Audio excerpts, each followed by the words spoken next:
Welcome back to NPTEL, the National Program on Technology Enhanced Learning. As you are aware, these are a series of video lectures or video virtual classes on the subject cultural studies. We are, as you are aware, in module 4, and we have already looked at some aspects of culture industry and cultural forms, etc. For instance, we looked at the concept culture industry in our first lecture. In our second, we looked at the commodity as the smallest unit of cultural forms. We also looked at media in general in lecture 3, and today we are in lecture 4, which is devoted to television as a cultural form, as a media form. So, let's do a recap, as we always do before we begin to talk about the topic at hand.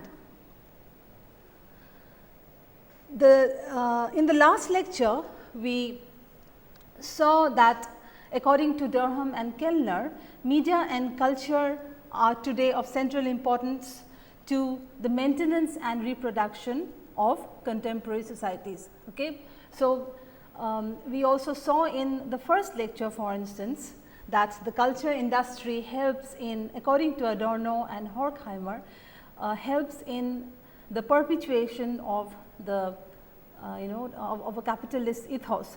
And here also Durham and Kellner, in their introductory essay to the edited volume Media and Cultural Studies, maintain that media and culture help in both the reproduction of maintenance of contemporary societies. Then we saw that cultural studies and media studies, when they converge, okay, there is, among other things, a reconfiguration of media studies itself by cultural studies. In that, cultural studies brings in the semiological or the semiotic angle to culture, to media studies. For instance, there is the semiological criticism, where the politics of the sign in media forms and products are highlighted. Secondly, identity. Then we also found that identity based media criticism is actually the contribution made from a cultural studies methodology, and of course, media representation and is yet another area that has where the inspiration is from cultural studies. Then we also found that mass media studies may be clubbed under 3 separate headings: the politics of popular culture, okay, then an investigation into the structural and historical aspects of mass media, and of hegemony or hegemonic structures that inhere in media forms and practices. Fine. So, today's lecture is on television, and really there is so much that has been written on television, there is so much that we could talk about. Okay. In television, there are really a myriad aspects that are being researched, and there are where discourses are formed as far as television is concerned. I should say right at the beginning that it is not possible for us to dwell upon or even to touch upon all the aspects, but I hope I can at least bring to you some of the formulations in cultural studies and media studies on television. The key source in this lecture are Chris Barker's the Sage Dictionary of Cultural Studies, Barker's Cultural Studies Theory and Practice, Simon During's Cultural Studies A Critical Introduction, and Tenny Bennett and John Frau's edited book, The Sage Handbook of Cultural Studies. Fine. So, we will first begin with a quotation from Simon During on his from his essay or chapter on television as given in his introductory book on cultural studies. And here is During making this pronouncement on television. Fine. Let us read. Television as the dominant medium of the period has a unique relation to cultural studies, which it is clear has been formed around its encounter with TV. Okay? The relation of cultural studies, or of media studies rather, with cultural studies was first, you could say, inspired or motivated by the television. It is not to say that we did not have people talking about other kinds of media like books, for instance, or like theatre, for instance, okay? But with television as a part of mass culture. Okay? Cultural studies found that here was really a very fertile area, right? A very an area that has tremendous scope because it reaches such a large audience, because the representations made there were completely open to both semiological analysis and analyses from the point of view of political economy. Okay? So, that is why During rightly says that television as a dominant medium of the period has a unique relation to cultural studies, okay? And cultural studies has been formed, this unique relation has been formed around, around, as he says, the encounter with television. Further, During says the disciplines turned to populism and devaluation of high culture. Okay? The fact that television was immensely popular and continues to be immensely popular, right, and that audiences from various segments of society could peruse the products of television, whereas high culture products were not available to all segments of the population. Okay? This was another factor why cultural studies found television as a media form an immensely rich area of research. Next, During says its emphasis on cultural reception. It is not only the media text here, okay? It is also, as you will find later on, the reception of television programs as cultural forms, okay? The cultural reception as a live practice rather than on interpellation or production.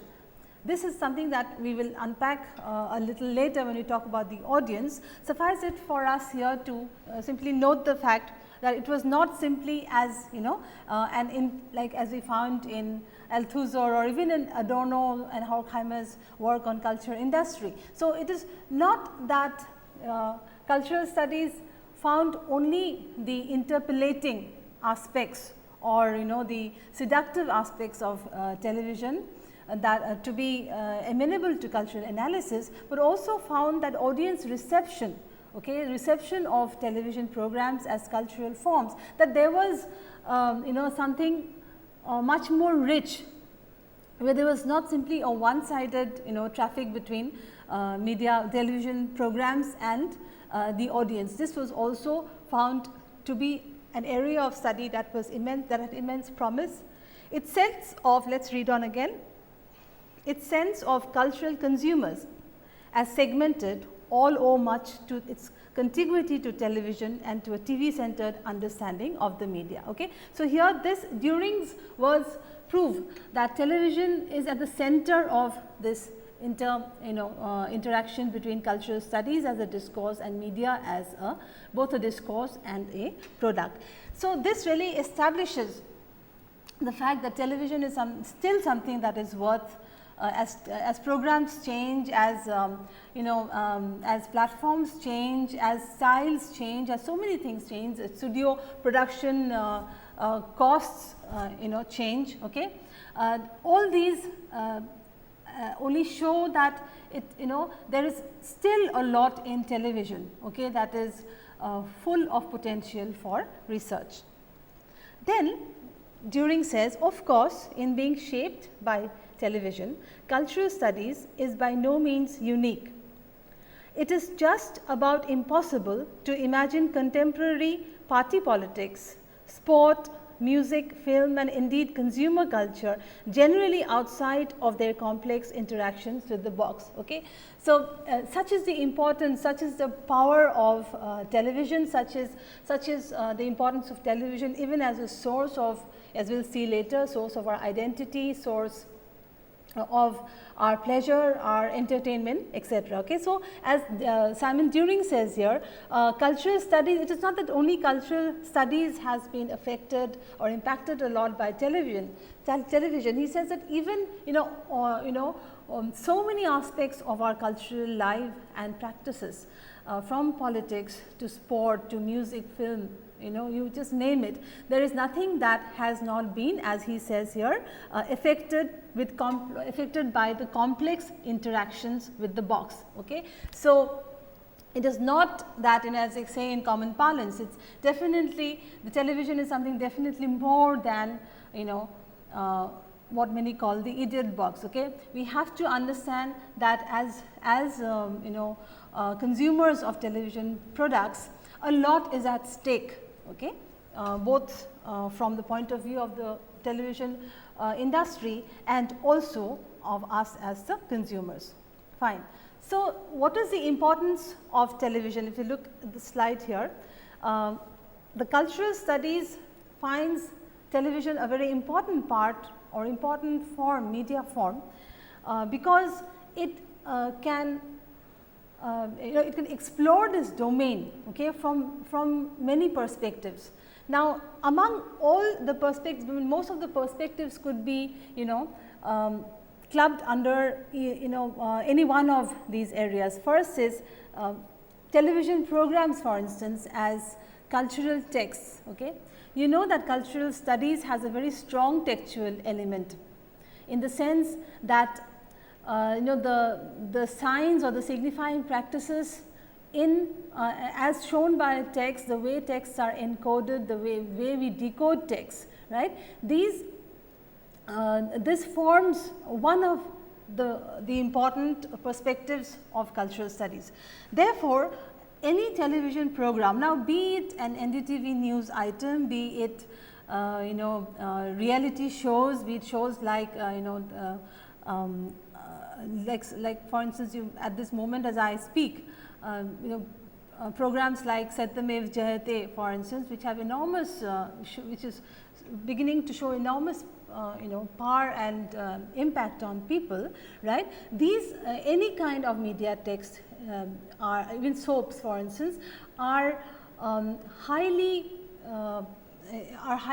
what should we say, are highly precious really for a cultural critique, because it says so much about signifying practices, about the signs and codes, particularly of representation. Okay. How is, you could say, how is a particular community represented, how are events represented in television news, okay, how are documentaries made, what do they say about the people who make them, what do they say about the way they are consumed by us. So, audience text, cultural texts or television texts or programs are really cultural texts that are highly amenable to cultural analysis. Second, of course, growing area of interest, which is audiences, right. You could say is, if you have to draw instead of these 5, if you have four, if you have to talk about only 2 areas, then we would then say that the 2 the mega areas under which the study cultural studies of television could be divided are A, cultural texts, and B, the audience. Okay. So, we will again see later on how audience reception and audience counter creation, okay, audience resistance of ideology as represented through television text. These are things as important as the cultural text programs as texts themselves. Next, it is also a resource for identity. Okay. So, television is not a matter simply of text, it is not a matter simply of audience reception, it is a very powerful tool or resource for identity creation. Okay. We looked at the word identity in I think module 2 when we are talking about the key core concepts, okay, in cultural studies. And you also know that we drew a rough difference between a very elementary one, I am aware, okay, between subjectivity and identity, and we talked about subjectivity roughly as the inner life. Okay? What does it mean to be so and so? And we talked about identity as a social label that is given to us. Okay? So, in as much as we are conscious of our identities, we are conscious of how we are labeled by people, there is always and all the time an interaction with these cultural products, in that we try to use them as resources for identity creation. Then fourth, it is also definitely a source of popular knowledge. Popular knowledge, for instance, in contradiction to or contradistinction really to academic knowledge or highly specialized knowledge, for which you have to receive a training for at least for a particular duration of time. But as far as popular knowledge is concerned, then television programs become, here I could refer, we could refer to the documentaries, right, say very high quality documentaries as you see made by the BBC, for instance, or the Discovery Channel or National Geographic, or back home here some of the some of the excellent programs that we see, documentaries we see. These are what? These are sources of popular knowledge, right, and this also has a segment of viewers who are completely devoted to, so to speak, to these channels. So, fine, what is the importance of television in cultural studies? We found that there are 4 areas under which the importance of television to cultural studies may may be shown, and these are media programs as cultural texts. And by media programs, as we saw, as cultural texts, we are not only talking about the television serials or things that are for complete entertainment and pleasure, but also things like documentaries and news. We also said that audiences form a very rich area of study as far as cultural analysis of media forms is concerned, and it is also a resource for identity formation and an important source of popular knowledge. So, to put it another way, cultural studies and television not only, let us look at this slide please, not only look at textual analysis of text or audience research, they are also about, as far as studying texts are concerned, they are also about the formation of patterns of meaning. Okay. It is not that meanings are always new and always chaotic, right. Keen analyzers of television text will tell you that there are certain patterns because of the form of the medium, of the nature of the medium. There are certain patterns of meaning that emanate, and once we get into these patterns of meanings, okay, they also then very powerfully shape our perception of society, our perception, for instance, of knowledge, our perception of communities, of ethnic groups, of countries, etc., of almost everything that is given to us by television. So, patterns of meaning, very powerful patterns of meaning that are created by television forms and programs. Okay, this also forms another important part of cultural studies analysis of television. And finally, of course, something without which nothing really that we talk about holds any meaning, or sometimes many would say even purpose. If you do not look at the political economy of television, right, if you do not see what goes into the production process, if you do not look at what relations of production the television industry is is serving, okay, if you do not consider the if you do not consider what goes into the production processes, the distribution processes and consumption processes that go into television programs, then it remains only, all these other things that we do remain only very surface level investigations of television as a media. Okay. So, ultimately the political economy analysis is something that we can really never do without. Even if you are making a textual analysis now, as a researcher or as somebody who is doing a project maybe on television, even if you are talking about semiotics, even if you are talking about patterns of meaning that arise, okay, you would then, you would have a very rich essay or project if you are finally drawing upon the political economy of why such meanings come about in the same place, why such patterns are of meaning and representation are emerging at a given time and space. Okay. Only then, that is what even I believe, only then will your investigation from a cultural studies perspective be a total one. Okay. So, we find that the study of television in cultural studies through a political economy methodology, through the production, distribution and consumption processes, okay, is something that we cannot do without. Therefore, we may summarize this in another way by saying that the constitutive features then of television as an area of study in cultural studies could be said to be twofold. Okay. One, of course, is textual, in the sense that every media, television product, every program, as we saw a while ago, every program is really a text. Okay. That we saw is a representation, right, the representation of culture, a representation of knowledge, a representation of meaning. Okay. But on the other hand, as I saw this, as we said, it is not enough for us to simply dwell on the textual, right.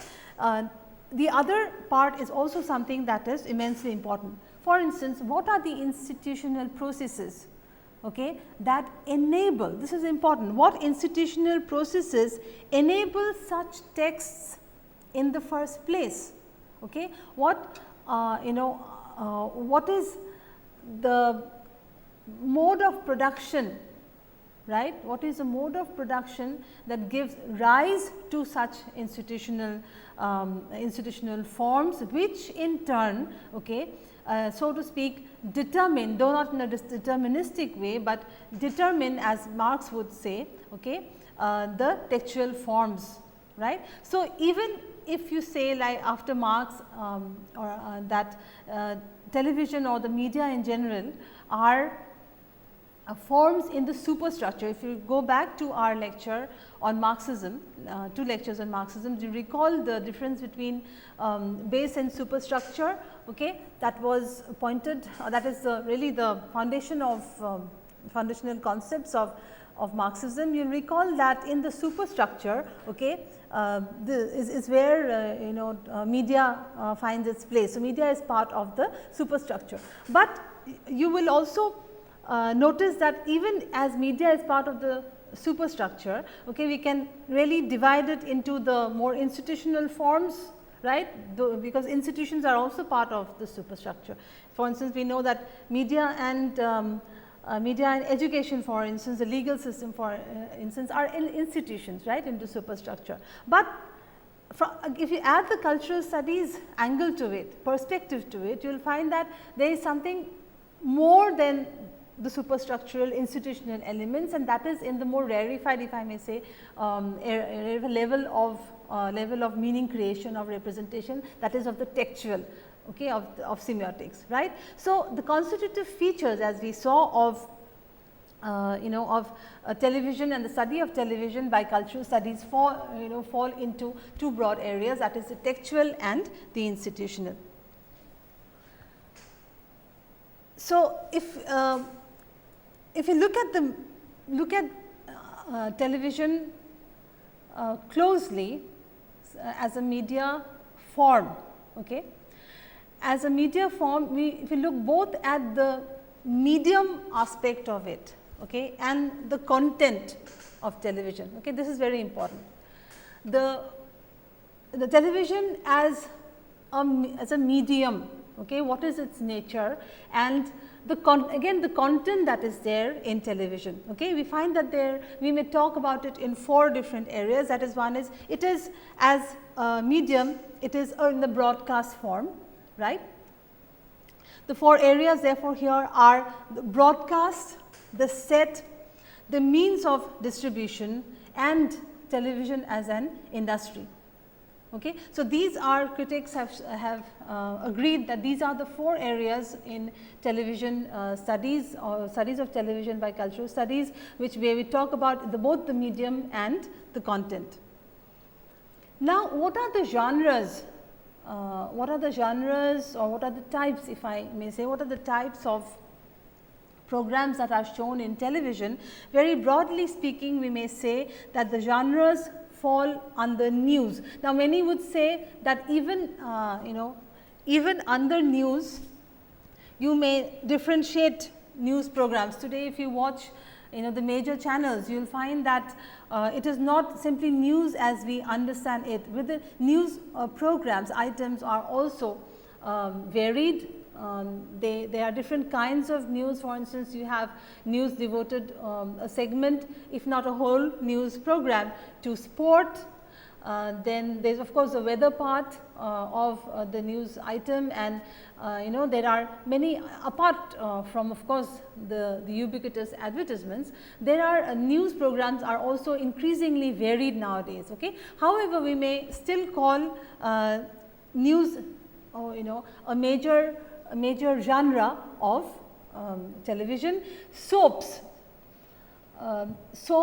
television serials are another genre, which within that of course you will have some sub genres. For instance, as I said in one of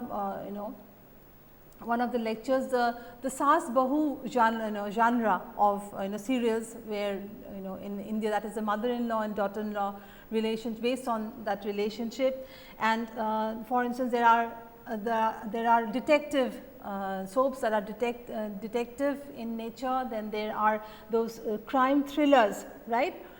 There are soaps to do with so many other soaps to do with social issues, soaps that very evidently target social issues. So, even if there are sub-genres, soaps are again form an important genre. Documentaries, as we have just talked about, are the form an important genre, and of course, increasingly reality shows. Reality shows are one could even do a very interesting study on reality shows, and how reality shows are among or with other genres of television are important for subjectivity and for identity formation. Okay, so these are some of the areas that you could also work on in your projects. Fine. Till now, you will realize that what we have done is we have sort of looked at television and what cultural studies analysis or exploration of television as a cultural form, as a media form, what it has to offer. In particular, we looked at the scope, and we found that the scope is the scope of cultural studies analysis of television ranges from the study of cultural texts and semiotic analysis of the cultural text and of audience reception. Okay.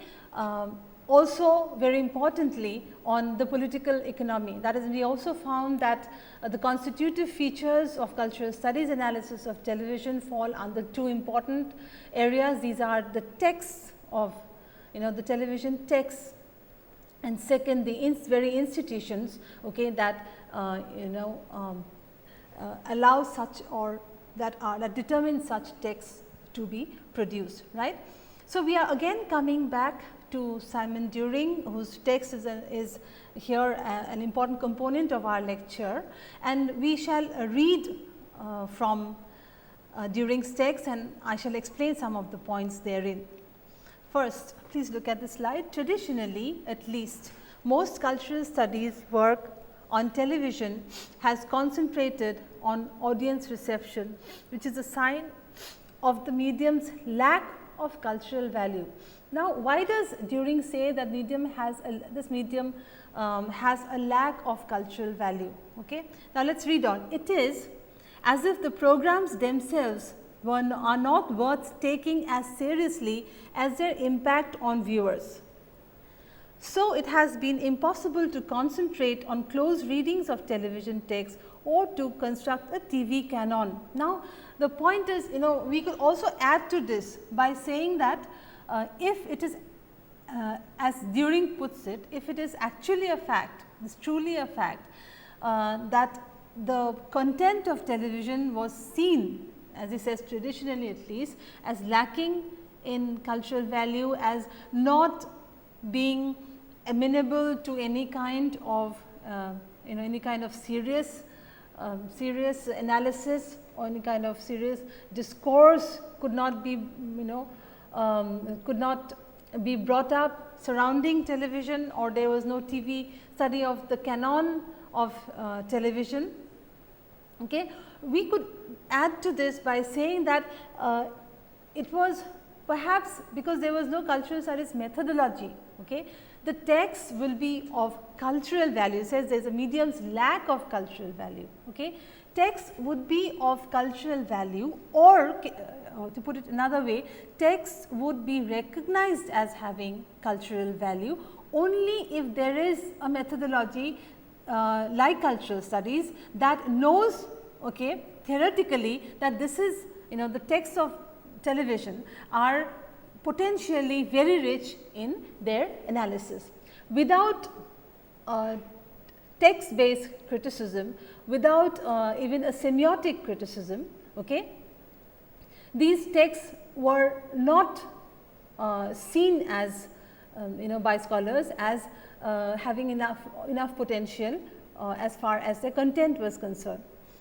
Let us read on, and I will quickly read this again. Traditionally, at least, most cultural studies on television has concentrated on audience reception, which is a sign of the medium's lack of cultural value. It is as if the programs themselves are not worth taking as seriously as their impact on viewers. So, it has been impossible to concentrate on close readings of TV texts or to construct a TV canon. And partly for that reason, the study of reception has undergone almost constant transformation as it has tried to figure out exactly the value and impact of television. What this means is that one of the ways we can explain this statement is that the very cultural value that television was not seen as having, right, as we saw a while ago, maybe because there was no cultural studies methodology, it came in pretty late, right. Because there was no such methodology, the study of audience and investigation into audience reception of TV programs, within that study, the so called cultural value of the television text was seen to be accommodated. Let me say this again, if there was no cultural studies methodology earlier, this is traditionally, by which we could talk about the text, only the text, right. It was changes, in the in audience studies or studies of reception of television, where this very impact and value was attempted to be understood. In this sense, we have to read During's text. Next, Barker on the other hand, in his Sage Dictionary of Cultural Studies, has this to say. Now, I am reading from Barker's text.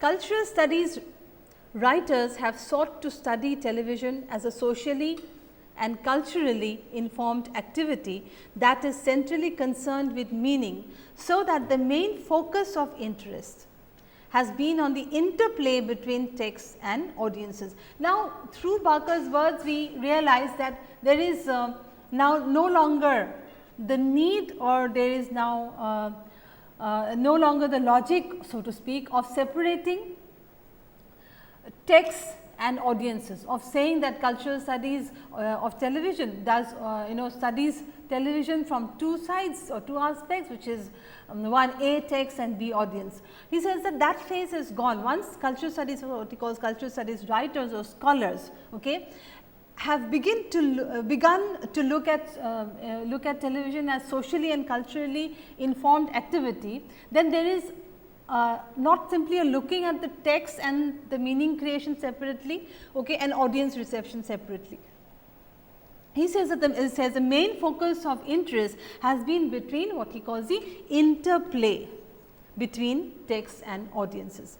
Here texts are understood to be polysemic, That is, they are carriers of multiple meanings, only some of which are taken up by audiences. Okay? Then polysemy, or having many meanings, okay, creation of multi meanings, right. So, it is only when you look at the television text in relation to audience reception, and not these two as two discrete methodologies or discrete ways of looking at television, only then you understand that the television text, has many meanings. Now, how it does it have many meanings? It has many meanings because A is what the text itself and the way it has been produced and designed, it sort of gives a particular representation. Okay? But we are no longer in the school, in the old school, where people used to think that audiences are passive, receivers of text, the way they have been encoded, the way they have been represented, or the way they represent certain issues and certain things, certain aspects of our lives. Okay? The audience itself is also involved in the creation of meaning, and that is why we have a word like polysemy, poly meaning many, many meanings. Okay? And it is once the audience works, and we also find another term, audience work, which will is another aspect of media studies. Okay? They are therefore carriers of multiple meanings. So, we find something new being said by at least Barker pointing to a new phase, okay, of cultural studies analysis of TV, which is as I said again, the interplay between text and audience and audiences, and the creation of multiple meanings, multiple semiotic systems and representations as audiences begin to work on the meanings being given out by the programs. Therefore, we come to the concept of cultural competencies, okay, and again reading on from Barker, consequently differently constituted audiences will work with different textual meanings. It is immensely important here to acknowledge the fact that a text will have multiple meanings for people belonging to different segments of the audience. One text, you could say a common text, you could say. One common text could be decoded in different ways by people belonging to different communities, different classes, gender, from a gendered point of view. Okay, the common text may be decoded in largely different ways. So, consequently, as Barker says, differently constituted audiences will work with different textual meanings. Then audiences are understood to be, look at this term, active creators of meaning in relation to texts, and do so on the basis of previously acquired, this is the term being used here, cultural competencies. We where does it what word does a term does it bring to you? Okay, for instance, the term linguistic competencies is an important term in linguistics. Okay, we also found that we can use it as far as we can apply it to Ferdinand de Saussure when he talks about structuralism, that there is a linguistic competency in the speaker. Okay. In the similar manner, this of course, this term was given by Chomsky.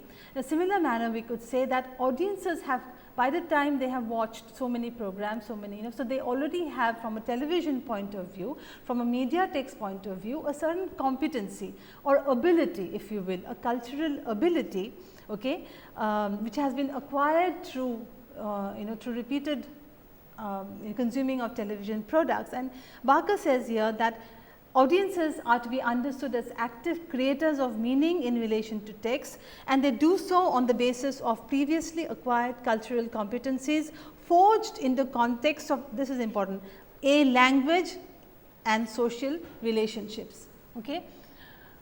Media are also very important as far as the forging of the interaction of people are concerned. We do not simply watch a media program ourselves or media item ourselves and stay put. We discuss these things with our friends, with our family. We talk about a certain program. If we like a certain program, we refer it, okay, to our friends. If we do not find a program to be quite conducive to be watched by our children, we ask our children, we have parental control over television programs. Television programs themselves give these indicators of the appropriate or inappropriateness of viewing by children. Okay. So, these are, so therefore, the television can also engender social relationships, they can contribute to interaction among people, and these are of course forged in the context of language. Next, when we talk about television, it is usually held that there are three approaches. Okay. One is the uses and gratification school, the other is the critical theory school, and the third the encoding decoding school. Okay. The uses and gratification school, it is quite evident, really, it is self evident, and you look at the phrase uses and gratification, which means that television programs have their uses, television programs have the capacity to gratify, to satisfy people. Okay. They satisfy sometimes very deep subjective experiences of people. They give, in fact, they give people, they are a source of deep subjective use, creation of meaning, etc. Okay. So, this is one of the ways of looking at television as use and gratification. The second is the critical theory school. Now, if you talk about the critical theory is a general term, all right, but in the discourse of humanities, in the discourse of literature studies, of cultural studies, okay, of media studies, critical theory is specific in its reference to the Frankfurt School. Okay. Our first lecture in this module was devoted to culture industries, to the concept of culture industry, which was given by two very important scholars in the critical theory school, who were Theodor Adorno and Max Horkheimer. So, we know that the critical theory school is a critique, okay, of the culture industry, of its various forms. They are broadly Marxist in perspective, and they show how the culture industries try and maintain the characteristics of a capitalist society. Then we have a very important school, which is which we acknowledge that is the contribution of the cultural studies scholar Stuart Hall. By now you are familiar with Stuart Hall's name, and this is known as the encoding and decoding school, right. So, we will talk about this later. The early phase, therefore, in 1970s on television and studies on television hinged around terms like ideology, hegemony, cultural power, and also on the routine attitudes and production practices, okay, of the television staff itself, the studio itself, right. So, you will see that largely it was devoted to political economy. The words, the phrase, the sort of concepts were those of, say, Antonio Gramsci, for instance, and Karl Marx, Richard Hoggart, etc. In late 1980s, we had the audience active audience paradigm, okay, where the focus was on audience as active creators of meaning. Okay. Remember the word polysemy, that one text could give several meanings, and also in their attempts to create subjectivity and identity in identity construction, audiences were sort of even they could create and recreate the meanings of the programs. Okay. So, they were not only in that sense active creators of meaning, they were also actively resisting the so called ideology that was being kind of supported by television programs, that were being forwarded by the television programs, something that the first phase in the 1970s, that is the ideology school, okay, showed to us.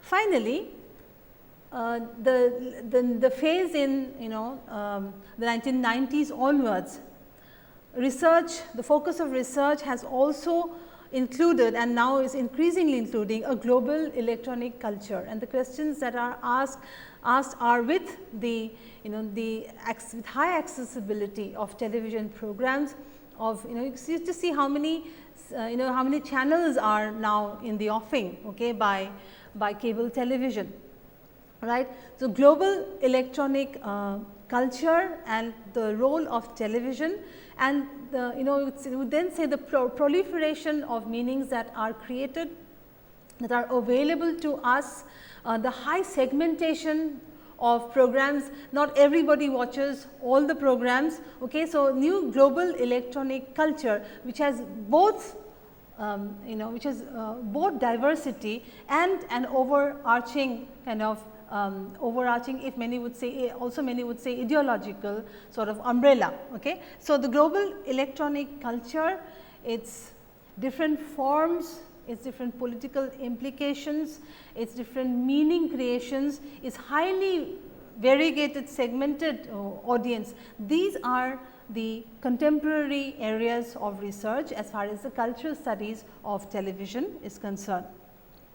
So, Barker then has this to say about this last point, okay, the global electronic culture.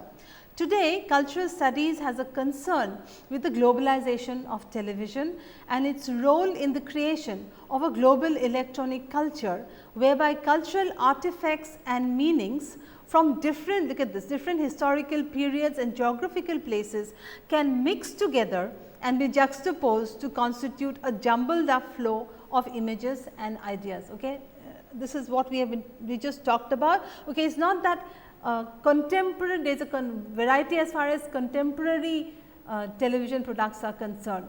Also, the resurgence of history. Okay. For instance, the History Channel, we have a remember there is a History Channel where we can watch so many programs from different eras, historical eras. So, both on a temporal scale of time, that is, and of spatial or of space, right. There is the heterogeneity goes both ways, so from space and from time. So, as he says here, there are, you can also in a very postmodern sort of a way, there is this bricolage or there is a collage kind of a technique. There is a juxtaposition of images, a juxtaposition of text, a juxtaposition of narratives, okay, from different historical epochs, historical times, and also from different geographical areas in the world. So, we have what Barker says, a jumbled up flow of images and ideas. Therefore, what we because of this, what we find are a complex, the semiotic environment or the environment of meaning gets more and more complex, okay, and there are competing signs and meanings. There are more entrants into it, there are more stakeholders in it, and there are more competitors in it, right, because of a global electronic culture. What did we find? We found that the semiotic environment or the semiosphere, if you will, okay, of television has become more and more complex. Then there are more signs and meanings, and as you saw, even meanings not simply from the programs, also different segmented audiences creating more meanings and contributing to the semantic environment. Okay. There is a distributed network of meaning, there is cultural mixing or hybridity, and as some would say, there is also a cultural imperialism, because even in the hybridity, okay, it does not mean that there is a very happy sort of everyone gets a chance sort of a picture. Okay. There behind this is also the question of who creates the hybridity. So, we therefore have new taste cultures here: ethnicity, age, genre, education, gender, work rhythms, political orientation. This is something what we also saw in the media lecture. So, I am not going to go into it. Right. The last point that I would like to make here is the issue of competition, okay, of television with other cultural institutions. Even if it is a fact that television continues to be a very powerful medium, even as when you look at the internet, right, the internet is increasingly available to so many of us, but at the same time television retains its hold. But critics have pointed out that television today is in is in stiff competition with other cultural institutions. So, let us look at this slide here. For instance, we saw in one of the first slides that television gives us knowledge also, it is a source of popular knowledge, right. So, the competition is among television as a source of knowledge and information, and the education system, the more formalized education system, the academic system as a source of information and knowledge. Then live sports events as a leisure choice, right. People may not watch it on television, but actually go and watch the live the sporting event even live. So, live sports events also are are in competition with television. The other two are literature, right. If television is, many people say that because of television children have stopped reading, okay, but scholars also point to the fact that literature and as far as literature is a source of lifestyle and cultural values, it is not that it is it is not that it is a medium that is not used by people. People still look for cultural values, knowledge about lifestyles and cultural values to literary texts. And finally, of course, the internet. The internet as a source of information, knowledge and leisure is one of the biggest threats, as it were, biggest competitors as far as audience, the power of as far as audience is concerned, as getting the number of audience, the number of people who watch these programs. Okay. So, people perhaps are moving more towards internet, to the internet for leisure, for amusement, for entertainment and for knowledge than to the television. So, let us look at some of the questions here. Number one is outline the scope of the cultural studies analysis of television. The scope is that we find that within cultural studies analysis of television, these are the 4 areas: the textual analysis of the television programs. There is a very powerful segment that looks at audience research, okay, and the growing patterns of meaning, and of course, political economy, without which we can have no strong foundation or no strong framework for analyzing why we have these texts and audience patterns in the first place. Then, what are the new taste cultures in television audiences? The new taste cultures in television audiences, also in media, on other forms of media, are ethnicity, education, work rhythms, political orientation, gender, age and genre. So, I hope I have been able to show you how television as a media form, as an industry, okay, may be looked at from cultural studies point of view. My main goal or my main purpose in this talk or in this lecture was to show you that, of course, television is an area that is studied in sociology, studied in even ethnographic studies, okay. But my point was to bring to your notice how certain critics like Simon During and Chris Barker, for instance, have tried to say that there is a niche that has been created, okay, when cultural studies methodologies are used to look at television. And to again look at it very quickly, okay, the way a cultural studies scholar is going to focus on the semiotics and meaning generation propensities and potentials of a television text is not going to be looked at by other domains. If you may ask a question, we already have a way of looking at television, we already have sociology, we already have ethnography, we have other media studies itself. Okay. So, then why do we need cultural studies, separate cultural studies analysis of television? And I hope I have been able to show that through different ways that cultural studies also has created a niche, and the niche is particularly informed by 3 or 4 important points, which is cultural texts and the meaning creation of audience and identity formation, particularly okay, in audiences, then of political economy, or how meanings and how semiotic processes are formed because of particular means of production and modes of production. Okay. So, we see that we can have a methodology that is different. This lecture has simply begun to open up to you the contours of a cultural studies approach to television. There is so much more really, we have only, this is just the beginning. Those of you who are interested may go on and look up the texts that have been referred to in this lecture for a better and a richer understanding. Thank you.